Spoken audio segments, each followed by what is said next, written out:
We're here at Valet Cleaners in Gatesville, Texas, with the owner Cody Archie. You might also know him from Bar 7 Ranch. How's it going, Cody? Good. How are you today? Good. Let's see what all you got going on here. So we've owned the cleaners here for about 12 years. My cousin and I bought it a few years ago, and I wasn't a very good customer then, but Will was pretty good. I think he was bringing clothes every day then, or at least a week's worth. But come on, and I'll show you kind of how the process works and what we do on a daily basis here. So when you come in, we got a couple of ways you can bring your clothes in. You can either come in through the front door and drop them off, or we've got a drive-through window. We do a same-day service, so if it's, as long as you get it to me by 9 o'clock in the morning, if it's just a normal cleaning, not some kind of special restoration or need alterations, things like that, we'll get it out to you by 5 o'clock that afternoon, and it's no extra charge.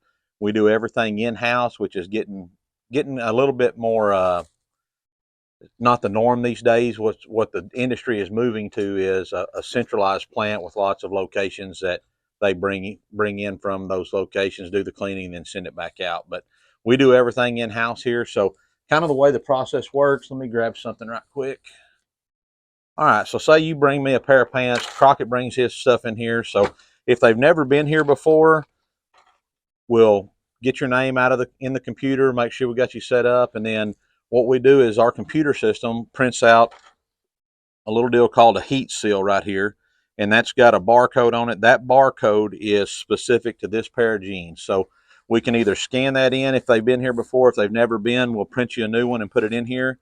And what that does is that allows me to track how many times this pair of pants has been here, the days it came, the days it was picked up, how it was paid for. So if you ever, if there's ever a pair missing or something like that, we can track it down real quick that way. And then, or if you say it's missing and you come back a week later with the same pair of pants that you said was gone, I can say, well, you must have just had them in your closet, didn't know about it, because they're the ones you're missing are right here. But once they get stocked in here in the computer, if y'all will follow me around this direction, we use this basket system. So we have a light, a medium, and a heavy starch, and then a dry cleaning bucket here. So depending on what each individual customer likes, we'll put their clothes in that section. So some people like super heavy starch on their blue jeans, but light starch on their shirts. We separate that all out here, and from here it'll move to the back. So my dry cleaner Pedro, he'll come up 3 or 4 times throughout the day and grab the clothes that have come in from our customers, and he takes them back here to the back to get them going. So once the clothes are all stocked in, we've got them separated into their loads. Pedro will bring them back here. So when we get back here, in a dry cleaning and a laundry plant, which is what this is, you have two sides. You have your dry cleaning side and you have your laundry side. So the difference is dry clean clothes are washed in a solvent back here in this big white machine back here. And dry cleaning solvent, the easiest way to equate that, and it's kind of it's basically like diesel. Okay, it's got the same flash point, which means it ignites at the same point. It takes out all oil soluble stains. So like urine and blood, dry cleaning won't pull that out of there because they're water based. It won't get them out. Just like you can't get oil stains out just washing it in water. Dry cleaning will take that. But back in the days, a lot of these garments were made to only be dry cleaned, and you had to do that. But a lot of stuff now is machine washable. So anything that can be washed, we try to wash it. If it has to be dry cleaned, then we run it through the dry clean machine. But it'll come back here. We've got these big washing machines. We can wash about 20 pairs of blue jeans in each one of those washing machines, about 30 shirts in each one of them. So, everybody would like to think that, hey, they're only washing my 5 shirts together right now. But the fact of the matter is for efficiency, we're gonna just grab the first 30 shirts that we grab out of that pile and stick them in there and wash them. So get them clean. When they come out of there, the next step is pressing. So this is the dry clean side. So these machines, there's a couple of differences between the machines here. Like this, you can put your hand on it. It's not going to burn you. But as soon as you hit the steam right here, that'll burn you really fast. So these machines, they've got you can hear that fan kick in. So when the steam hits it, there's a big fan over here. You can see the motor on it back here. It sucks air through there, so it pulls that wet steam through. So it just uses it to release the wrinkles in the clothes.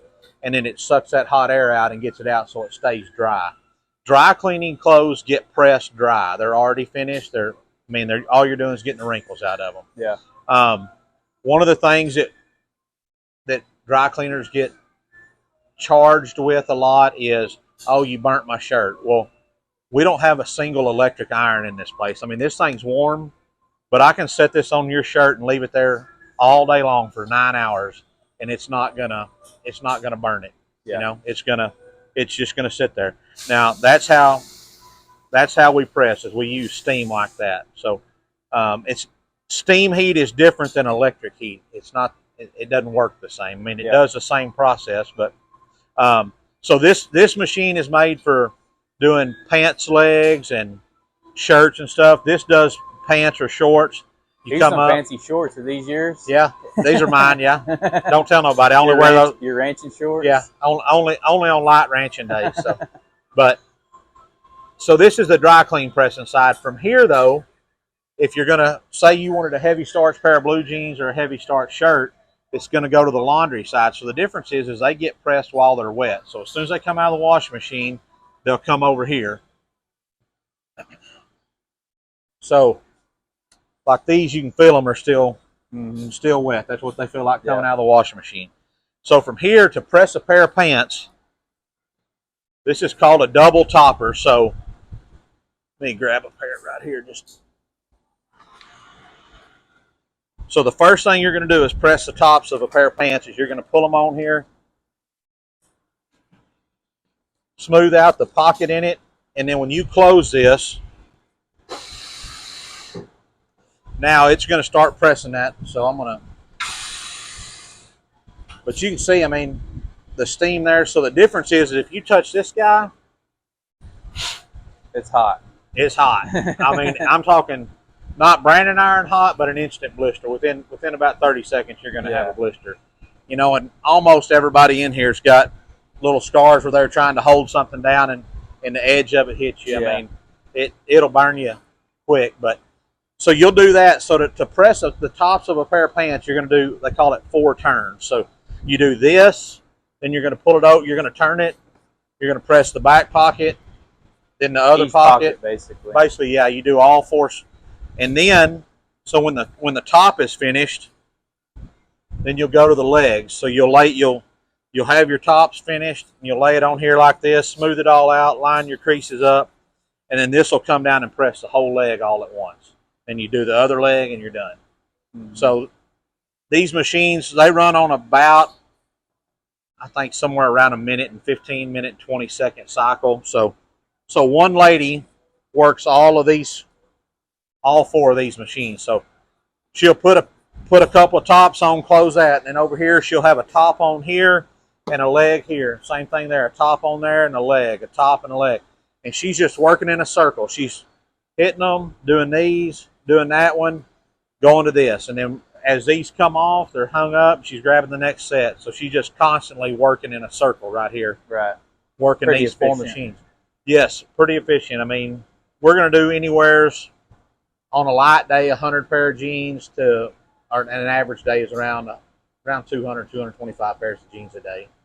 So we work Monday through Friday, and you know, these things got some pretty, if your hand's under there and it hits that, it won't close, it won't let it close, a little safety guard. But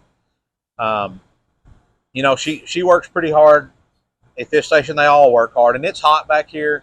You know, when you start in it in the morning, it's kind of like working it outside. You know, when you get out at 5:30 or 6 in the morning and get started, you know, by dinner, I mean, it's hot, but you're kind of used to it. And that's kind of, they start here about 5:30 every morning. Pedro starts washing. The girls get here around 6:30 or 7 to start pressing. He's usually got 1 or 2 loads of everything done and ahead of them. That way they can just get here and get started. Mm-hmm. Over here on the shirt station, I'll show you how it works. It's pretty cool. So I've got one lady that's all she does is presses blue jeans. And then one lady, all she does is presses shirts. And then Pedro and the other lady do the dry cleaning. Pedro does all the washing, and he helps out wherever they're needed. But so same thing, these shirts come in wet. This is a collar cuff machine. So The first thing you do is you put the cuffs of a long sleeve shirt on here. And then when you close it, that clamps down and it starts to press your cuffs. And then your collar, you know, you'll put it on here. And then you hit the same two buttons and the collar will come down. And then it stretches that collar out and presses it at the same time. And then these are all automated, so they run the set amount of time and then they open on their own and they're done. So like that's already nearly completely dried. It didn't dry the back, but that's how you get that. And then you'll fold that collar down and then it'll come over here. Well, not till the end, you don't fold the collar down, but it comes over here. So this is a buck machine. So you put your shirt around it, and then that's a heating head, and this is a heating head. So this will slide over, and then it closes on the front and the back of the shirt, and it presses the front and the back at the same time. And then all you got left are your sleeves. You come over here and you press the sleeves on here. So she'll press like maybe 3 or 4 sleeves at one time. You know, she'll have 4 shirts laying here with the long sleeves laid across it and a short sleeve one on the end. Yeah. You know, in our part of the country, you can't get by. This machine will blow the sleeves, meaning you can hook this on there and it'll blow this out. And that's the way a lot of the city folks like theirs done, you know, a blown sleeve. Mm-hmm. And a lot of cleaners like to do that because you're done then. You don't have to come back and but most guys around here aren't going to wear a shirt that don't have a crease down the sleeve. You know, we got to put that in there. So from here, they take one last look at it before they finish it. They'll look and see, okay, they're like here, we got a little wrinkle because she didn't get it on there exactly right. So she'll take that over and either iron it out or put it on a different press and just get what little bit of wrinkles and stuff are out. And then the girls up front grab them, come back here, grab them, take them up front, assemble it, and then have it ready for pickup. Cool. Pretty interesting process. Something you never think about. I always get my jeans heavy starched and like my dress shirts starched, you know, but I never knew what went on back here. Yeah. So starch is a pretty neat deal. I'll show you that. A lot of people don't think about agriculture and a dry cleaning or a laundromat together, but there's not a whole lot of cleaners left anymore that still cook starch because number one, you can't hardly buy a starch cooker anymore unless you buy one that'll feed like 5 or 6 machines, and that's about an $8,000 or $9,000 starch cooker. So basically, this is our old one, and all the electronics have quit working on it. So we've just kind of hot wired it and rigged it up where it'll run like we want it to. But this will fill up with water. We turn on our steam right here, and you can hear that steam running in there. So what it does is it'll boil the water because you're using that hot steam to cook the water. And then in here, this is just basically cornstarch. So we'll put a big scoop of that cornstarch in here. This pump is circulating that boiling water basically. We don't get it quite to a boil, but we get it almost to a boil. And then it's cooking that starch. And it takes it from that powder form, mixes it, and turns it into a liquid. And then when the machine in your final rinse cycle of when you're washing a pair of blue jeans, instead of rinsing it with just regular cold water, we'll open a valve and it'll pump this cooked liquid, this starch over there, and it saturates those clothes in that final rinse cycle with starch. And then when they come out and you hit them with that hot head, that's what makes them.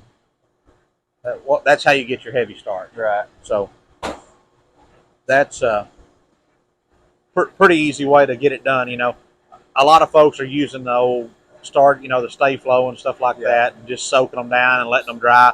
It's kind of the same process, except we can do it in, you know, we can take a pair of blue jeans from going in the washer to coming out over here in about an hour. We can do, you know, 25 pairs of jeans. So a lot more efficient. A lot more efficient. Doing it at home with that Stay Flow or whatever. Right. You don't have to wait 2 days. Yeah.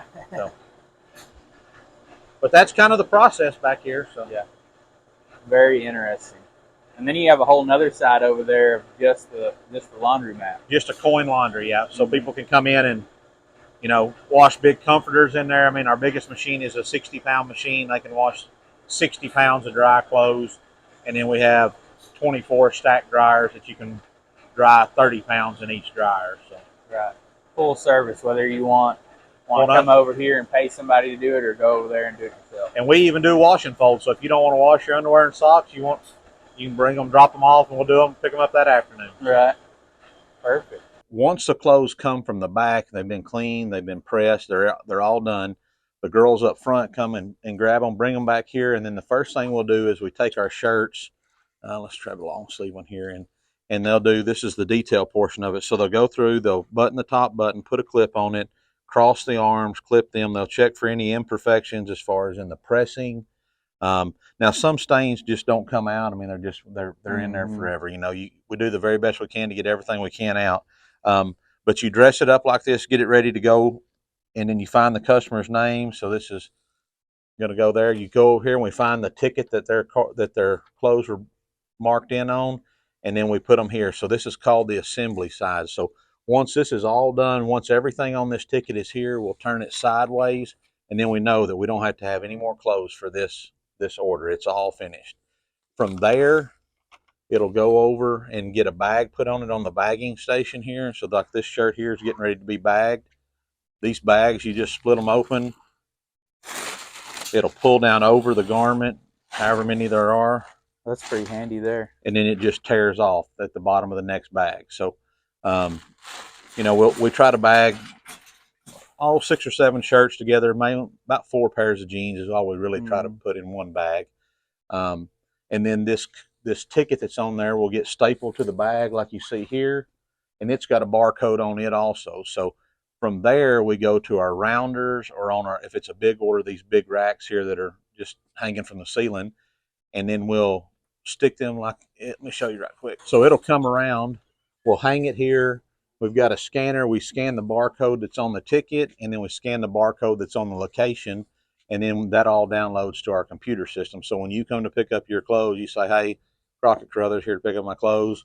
We'll type in your name. It'll say, okay, he's got clothes on number 97 and on number 15, and we know where to go to grab your clothes. So when we first, sophisticated system. Yeah, it's when we first got the cleaners, they were just putting stuff everywhere. And we had a few power outages, and when it was time to find Crockett Carruthers clothes, it's like, we got to go through the whole store to find everybody's stuff. So one of the first things that I did when we got here that I implemented was we went to kind of an alphabetized system. So on this rounder, we've got like A through L. So all the A's go on the first 3 or 4 numbers, you know, 1, 2, 3, and 4. All the B's are on 5, 6, and 7, and then we've got it spread out that way. The last name M through Z goes on here, the same thing in alphabetical order. Now, we don't alphabetize the A's, but we put all the A's together, so you have to search 4 spots instead of 50. And then for bigger orders, like customers that bring in 15 or 20 pieces at a time, we hang theirs on these rails, and we did the same thing. We've got 4 rails, so we alphabetize those rails that way. If the power's out or the computer's down, it's still easy to go find it. And these tickets show how much you owe for that ticket, so we can still keep up with it really easy. Yeah, lots of record keeping to keep everything straight and streamlined. So, and I've noticed that too. Like when you come pick something up, it doesn't take very long. Right, and that's part of it. I mean, this is the dry cleaning laundry business is a convenience business. I mean, people are just spending their disposable income with me. It's not something they have to do. You don't have to get your shirt starched or your pants starched or ironed. You can wear them straight out of the dryer. So they're choosing to spend their disposable income with me. So I want to do it fast. I want to do it right. And when you get here, I don't want you killing half a day because we're looking for your stuff. So making that a speedy process is important to us here. On the payment side, that's part of the process, and that's what I've helped you with. So how has that been with the newer terminal and the new system? So I guess I've been with you for about 6 months now, 6 or 7 months. Probably so. As soon as Texas fixed the regulations where we could start passing along the credit card fee to the customers, that was something I did early on, and I did that for a couple of reasons. Number one, you're losing 3% of your profit in credit card processing fees, you know, as a convenience to your customers. So the only way to recoup that is, number one, you either have to go up on your prices, which penalizes the people that are paying cash or paying with a check, so that you can accommodate the ones that are using their debit card or their credit card. So I didn't think that was right, and I didn't want to discount. You know, I didn't want to raise all the prices, so I just said, hey, you know, if you want to use the convenience of having your debit or credit card, that's fine, but you're going to have to pay that fee instead of me having to eat it. Yeah. which it was huge savings for us. I was able to give raise. I did that. I was maybe 3 or 4 years ago. I was able to pass that along, give raises to everybody. We got to keep our prices as low as we wanted to. In a business sense, nobody wants to raise their prices. I mean, we all want to keep them as low as we can, especially in this economy with inflation the way it is. We don't want to price ourselves out of the game, but we still have to turn a profit. We still have to be able to pay our employees. We still have to be able to keep the lights and all that kind of stuff on. It's a for-profit business at the end of the day. At the end of the day, we're not doing it for the practice. I want to do that. I'd wash them and iron them in my home at the house, But so that's something I think all business owners need to keep in mind. I've talked to some business owners. They're like, well, that's just part of the game. You have to. Well, yeah, it is part of the game. Credit, taking credit cards and debit cards is part of the game. But you've got to, if you can't keep your business profitable and keep it good, you're not going to be there for your employees. You're not going to be there for your customers. You're going to end up having to close the door. So, for us, it might have saved us. I think the first year it saved us about $15,000. That's a pretty good savings for a small business. Yeah. There are lots of businesses I've talked to. They're saving close to maybe $60,000 or $70,000 in credit card processing. And if you're a customer that only wants to use your debit card, that's fine. And most of them are more than willing to just say, "Oh, it's only going to cost me $3 extra or 85 extra cents." That's fine. And they don't care. They might buck you a little bit when you first start. Well, that's not right. Well, it's just, pay cash or write me a check. It's not on there. Okay. Well, I'll just pay cash from now on. And then that happens twice, and then they're back to swiping their card. So it was really seamless for us. I mean, I just gave you our banking information, got it in there. The terminals have worked excellent. We don't have any downtime with them. They're quick and easy, easy to operate, easy to understand. So I'd encourage anybody to use them. I think a lot of people don't understand. I've talked to business owners and seen some customers the same way. Is like you're paying the customer's paying the fee regardless. Either business owners are just going to raise all of their prices, like you said, so everybody's paying, and that doesn't give them the option. The cash check card people are all paying the same price, which is higher. But when you go to this dual pricing program with a cash card, a cash price, and a card price, you have the option. You want to save a few dollars here, like you said. These low tickets for dry cleaners, it's a few cents or $1 or something like that you're paying each time. It saves you a lot of money, doesn't put a lot more stress on the customer, and like you said, they could always pay cash. They could always pay cash or check, and then save a little bit of money if they want to, and give them the option instead of everybody having to pay that higher price. Absolutely. And like you said, it's game changing for business owners to save 10, 15, 20,000 a year and be able to put that back into the business, and give your employees a raise, hire more employees, buy back some of your time as an owner, put it into marketing, going and finding new customers, buying new equipment. There's so many options you could do, but that all comes down to being a business owner and what you're wanting to do. If you're wanting to grow, it's a great tool. Yeah, I mean, just think about it. If you're grossing for every 100,000 you're spending, or you're taking in through debit and credit cards, if you're sending out 3,000 at a 3 or 3.5, maybe it's 3,500. That's a lot of money. I mean, if you're grossing $1 million a year, I mean that's a lot of money. Yeah, we really see it in a bigger business doing a lot of volume, like you said, like the feed store, or even bigger businesses, big tire shops, stuff like that. Man, that adds up. I mean, 20, that's another 30, employee. 40, yeah. I mean, you're like, man, I can't. We're swamped. I can't keep up, but I can't afford to hire somebody. Yeah, you've got $30,000-$40,000 sitting right here. You could potentially hire 2 people, or one in a part-time or something, Or I see, not so much here at this service business. I know you got equipment and overhead costs, but the businesses that keep inventory, and they're like, we really want to grow, but we can't afford to keep more inventory. It's like, well, if you cut this cost here, then you can put that back in your inventory, better serving somebody. Right. Offer something that increases your sales and everything, then you get to keep growing. So. Right. So, Cody, you started out kind of as a ranch hand and very involved in ranching and farming, and you have a passion for that. What made you want to become a business owner? So, I love farming and ranching, mainly ranching. I don't much care to sit on a tractor all day. I mean, I've done a bunch of it, but it's not really where but Yes, when I was in high school, college, and out of college, I worked for a preconditioning yard here in town, and all we did was work calves and farm and ranch all day, every day. Mm-hmm. And when I bought my place outside of town here, for about the first 4 or 5 months, I never even saw my cows in the daylight because I was working for somebody else. And the more I thought about it, I had a daughter at that time.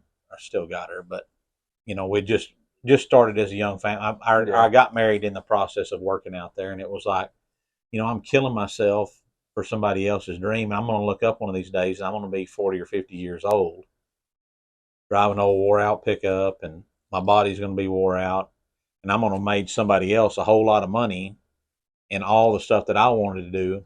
I'm not really going to have achieved what I wanted to achieve. Mm-hmm. Um, so then I was like, well, I gotta do something different. So I got a job working in town because I thought at that time, well, I'll have more time off. I can spend more time on my place doing the stuff I want to do. I have more time with my family. And I went to work for the car lot in town selling Chevrolet pickups. Well, that was just about as much work, not as laborsome, but as Yeah. many hours, because if you're not there, you can't sell something if you're not there Right. to talk to your customers. So That probably increased your pay at least a little bit though. I made more money, a lot more Mm-hmm. money than I was making there, which allowed me to grow stuff out at the ranch. I was able to Mm-hmm. to make improvements that I wanted to do, all that kind of stuff. But you're still just trading your time for money, Trading basically. your time for money, right?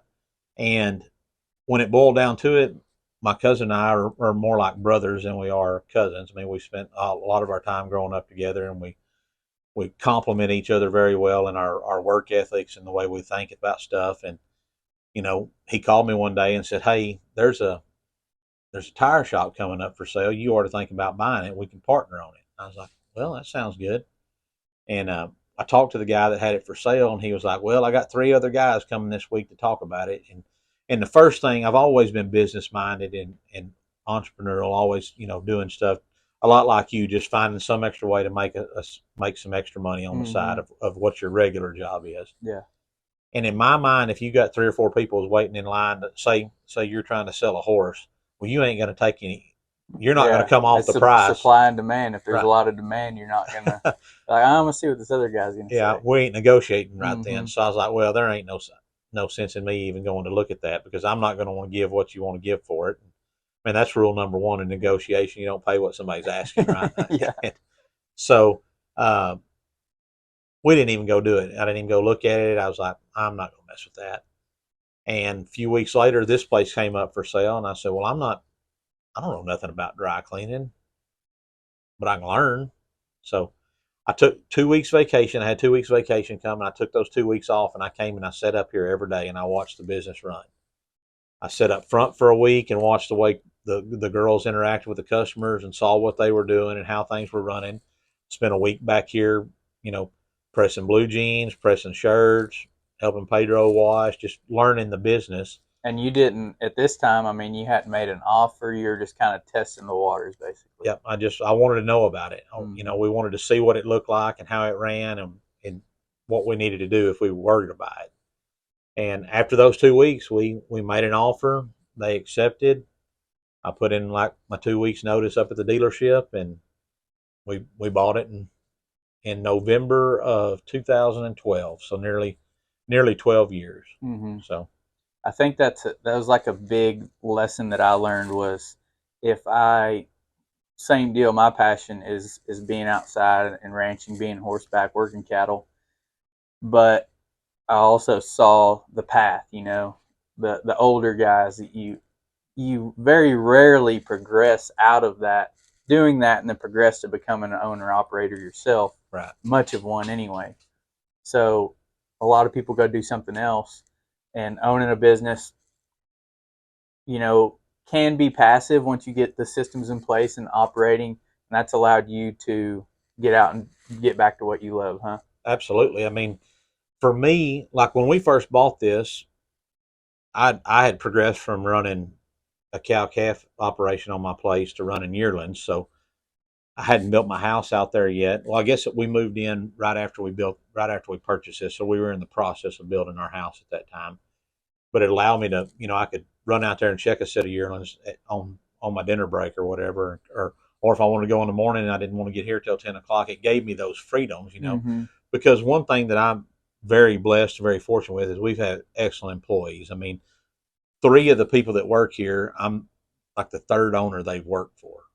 Pedro's been here for 30 something years. I mean, he moved all the equipment. Well, the original equipment that was in this plant, he moved it in here and helped set it up. And so he knows the business inside and out. Marcella, that works up front, she started out pressing blue jeans, and then after we bought it, we moved her up to the front. Or, well, I guess she was working the afternoon shift when we bought it, but now I've got her working the morning shift. And Rafi, that presses shirts, she's been here the whole time we've owned it and before that. So we've got really good employees. I try to take really good care of them and make sure they're taken care of. Make sure they've got good equipment. They're not using broke down just junk. It's Mm-hmm. miserable if you got to come to work every day and it's just you can't get done what you want to get done. Yeah. So um, but owning my own business has given me the freedoms to go do the other stuff that I wanted to pursue. I took a pretty big pay cut coming from the car lot to here.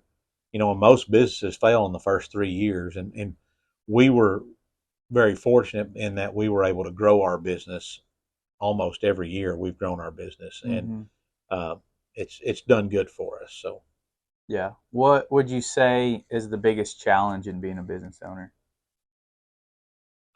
I would say most people say people hiring people, but right. you've been very I mean, we've blessed in we've had that a little area. turnover. I mean, kind of those part-time positions are the biggest challenge here. I mean, and I've tried to get to where we don't have any part-time employees. I mean, we just put everybody on a 40-hour work week, and then that way they can provide for their families. Mm-hmm.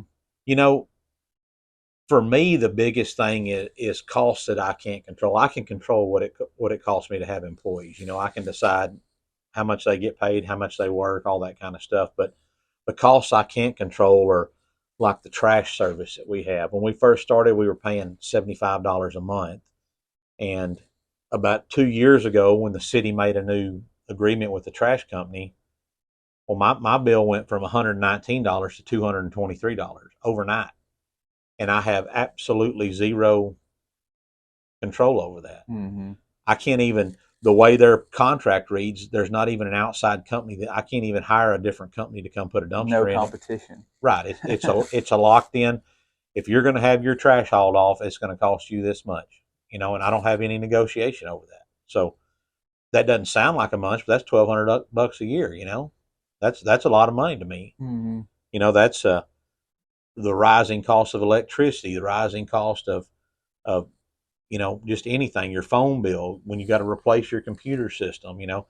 We put in $300,000 worth of equipment in here in the last 3 years. That's stuff that's pretty tough. And there ain't anything in here that doesn't cost less than 5 or 6 grand. I mean, you can't go to Walmart and buy a legger in there. I mean, that's a $12,000 machine that you just and there's nobody around that'll put them in. I mean, we put all this stuff in ourselves, did all the plumbing on it, all the there being rural like we are, there's nobody that does that kind of stuff, dry cleaning and laundry equipment stuff. So, but I guess costs that I can't control are the biggest factor to Kind of me. unexpected expenses Yeah. and people raising it when unexpectedly. I mean, if Atmos Energy calls and says, "Hey, we're going up on your gas," I mean, it ain't like I can. Well, no, you're not. I'm gonna go get somebody else. You lose my Yeah. business. They're like, "Well, who you gonna get? We're the only Like you ones." said, no negotiation. Right. If you want high speed internet, if you want, I can't remember what it's called when it's got the cable that comes in, but you get CenturyLink or you get nothing. I mean, Yeah. that's it. Whatever they want to charge you is what they're going to charge you. So those things are hard for me because I can't look at it and say, well, no, let's do this. So Mm-hmm. You mentioned that y'all have grown every year since you've had it. What's been your marketing strategy to go out and get more customers?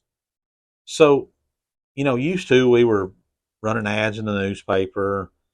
We still do that. Every 4th of July, all the major holidays, we'll do something, sponsoring little league teams and stuff like that. We do all that kind of stuff. We do all the coaches' uniforms up at the high school during football season. We get an ad in the program for that. Um, but really, it's just putting out a good word of mouth is what does it for us. Is in our small community. I mean, we can't spend a lot of advertising dollars just Mm-hmm. because most people don't take the Gatesville Messenger anymore. We'll put out some Facebook stuff. Social media is a good way to market. It's free. It's easy. It has a big reach. Um, just trying to do little specials now and then. We love to do stuff for the kids at fair time. We'll start a shirt and a pair of pants for every kid that enters the county fair, so they can look nice on show day. Giving back to we try to give to anything we can in the community within reason. Try to help everybody. I mean, I've got 2 or 3 deals right here. People want some sponsorships, so we'll throw in on that. It would be a different strategy if we were in a bigger market like Mm-hmm. Waco or Houston or something like that. We'd have to do some other stuff, but Yeah. here in a smaller community like this, it's just word of mouth and doing a good job. And there's gonna be days where somebody's ink pen gets left in the wash and it's gonna ruin your shirt. Well, I'm not gonna tell you that's your fault. I'm gonna buy you a new shirt because I want you to come back and I want you to tell your friends, hey, Cody did me right on this. I mean, it happened.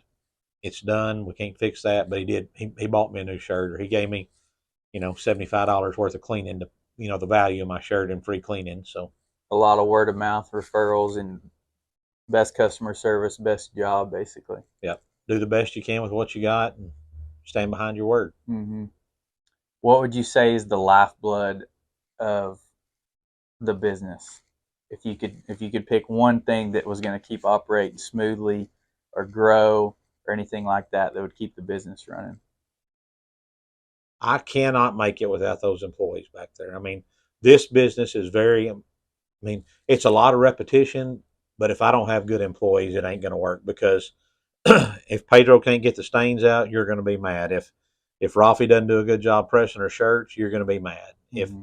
If in this business, if I don't put out a good product, if my employees don't put out a good product, and I can't just go, no, there's not a whole bunch of people standing and knocking at the door wanting to come and work in a 100-degree plant every day in the summer. It's real nice in the winter, but in the summer it gets pretty hot in there. Mm-hmm. So the lifeblood of this business is our employees and taking care of them and making sure they got good equipment to work with and what they need. Awesome. Well, thanks for And sitting down with customers. I us. mean, we can Yeah. if we got our customers, Yeah. but Sales too. it's kind of one of those, just a circle. If you don't have put out a good product, you don't have customers. If you don't have customers, you don't have a good product to put out. Mm-hmm. So Yeah, I think, like you said, keeping your word, doing a good job, making sure the employees are happy on the back end. It's just a revolving door. mm-hmm. I appreciate you sitting down and giving us a tour. It's very informative and interesting. Absolutely, anytime. Awesome.